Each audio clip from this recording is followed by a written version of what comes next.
ডেটটা এখনো ফাইনাল হয়নি, হয়তো এই মাসের লাস্ট উইকই হবে, 27, 28, 29 হয়তো এর মধ্যে, বা ডিসেম্বরের 1 তারিখ 2 তারিখও হতে পারে। তো অনেক লেখালেখি হয়েছে পত্রিকায়, অনেক চ্যানেলে নিউজ এসছে, আপনারা জানেন। এবং আমরা টেলিভিশনে গেটের কাছেও আমরা প্রতিবাদ র্যালি করেছি। তো আবারও টেলিভিশনের গেটের কাছে যেতে হবে এবং হয়তো অনশনেও যেতে হতে পারে। তো সেটা প্রেস কনফারেন্সের পরে।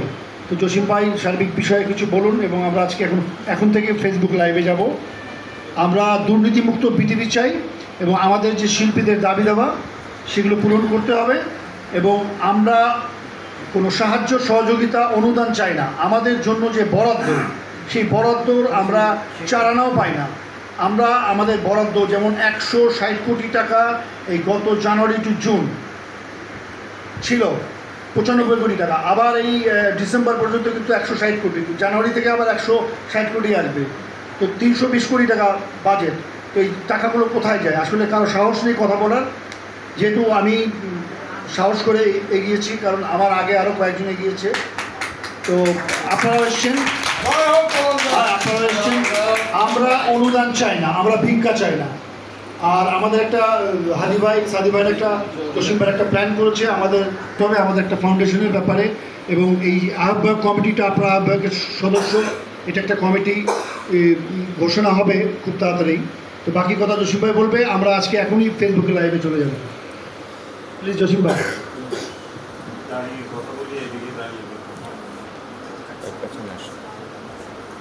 ধন্যবাদ। আপনারা প্রত্যেকের যার যার অধিকার আদায়ের জন্য সাড়া দিয়ে আজকে সমবেত হয়েছেন। সবাই এখানে উপস্থিত হয়েছেন, সবাই যার যার অ্যাঙ্গেল থেকে রেকর্ড করেন। সকলকে, সকল শিল্পী সমাজের পক্ষ থেকে সাধুবাদ এবং ধন্যবাদ জ্ঞাপন করছি। আমি ফর্মালি শুরু করতে চাচ্ছি। আজকের সভার সভাপতিত্বের জন্যে আমাদের বরেণ্য সঙ্গীত পরিচালক, 21 পদকপ্রাপ্ত বীর মুক্তিযোদ্ধা জনাব শেখ সুদি খানকে প্রস্তাব করছি।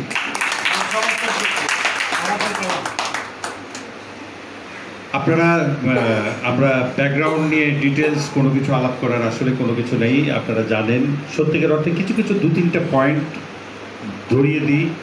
এই জন্যে যে 1 নম্বর বিষয় হচ্ছে যে শিল্পীরা প্রত্যেকে ইন্ডিভিজুয়াল। যদিও আমরা জানি যে, আমরা যারা পড়াশোনা করেছি এই বিষয় নিয়ে, তারা জানি যে এটা হলো একটা টিম ওয়ার্ক।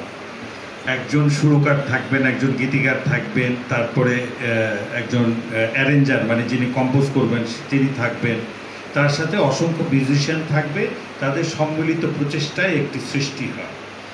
তো দিন দিন যত এগিয়েছে তত ডিজিটালাইজেশনের যুগ আসার পরে এখন একজনই গীতিকার, একজনই সুরকার, একজনই কম্পোজার, একজনই মিউজিশিয়ান, সমস্ত কিছু এক জায়গায় চলে আসছে।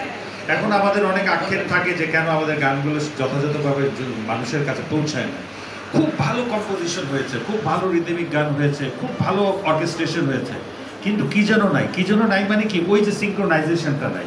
অনেকগুলো মানুষের যে একটা ভালোবাসার যে মিশ্রণে যে একটা মুড ডেভেলপ করে, সেই মুডটা কিন্তু নাই। তো আমাদের এইটাও একটা প্রচেষ্টা থাকবে, এটা পরবর্তী কার্যক্রম আমরা পরবর্তীতে আমরা ঘোষণা করব যে আমরা কিভাবে আবার আগের মতো সেই টিম ওয়ার্কে যেতে পারি।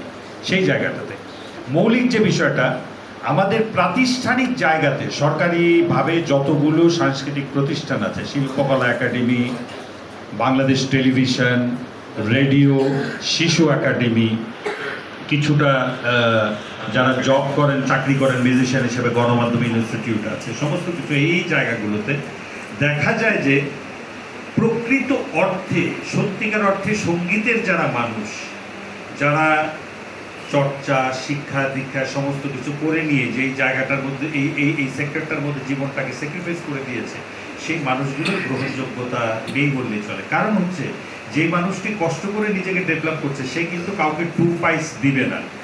যেটাকে আমরা বাংলা ভাষায় বলি, কি বলি, ঘুষ, ঘুষের বিনিময়ে, বা আমরা যেটাকে বলি যে গিয়াসুদ্দিন, যেটাকে টাকা বলি, সেই গিয়াসুদ্দিনের বিনিময়ে তারা করবে না। হ্যাঁ, এই যে পেমেন্টটা, এই যে টাকাটা, অবৈধ টাকাটা, সেটা কি কিভাবে দিচ্ছে? অনেকে আছে শখ করে গান করে টেলিভিশনে তার চেহারা দেখাবে, অমুক বিশেষ বাপ্পায়নও সেখানে থাকে, সেগুলি করার পরে মোটা অঙ্কের টাকা দিল, তিনি কয়েকজনকে ডেকে নিয়ে এসে তার জন্য কিছু গান বানালেন। আচ্ছা ঠিক আছে, একটা চ্যানেলে তার গান প্রচার হয়ে গেল, বিটিভিতে তার গান দুর্নীতিবাদ মানুষের ভেতরে কিন্তু কোনো দায়বদ্ধতা নেই। এখানে আমরা দেখছি, সবাই জানি যে টেলিভিশন, শিল্পকলা একাডেমি বা আদার্স অন্য অর্গানাইজেশনগুলোতে কি হয়, কিন্তু আমাদের সমস্যাটা কোথায়? প্রত্যেকেই বর্তমান ডিজিটাল যুগে আলাদা হয়ে যাওয়াতে, ইন্ডিভিজুয়াল হয়ে যাওয়াতে কেউ কারো কথা কেউ কর্ণপাত করে না, কারোর সাথে এই জায়গাটা হচ্ছে প্রথম অন্তরায়। এই আত্মার সম্পর্কটা না থাকার কারণে কিন্তু যে আসলে প্রত্যেকে মনে করছে যে আমি তো কাউকে পেমেন্ট করছি না, কোনো মিউজিশিয়ানকে টাকা দিচ্ছি না, কম্পোজারকে টাকা দিচ্ছি না, আমি নিজেই একাই পারি। এই একা পারার কারণে হচ্ছে কি অঘোষিতভাবে একটা দূরত্ব কিন্তু তৈরি হয়ে গেছে সবার সাথে। এই দূরত্বের কারণে এখন কেউ ডাকলে কেউ আসে না।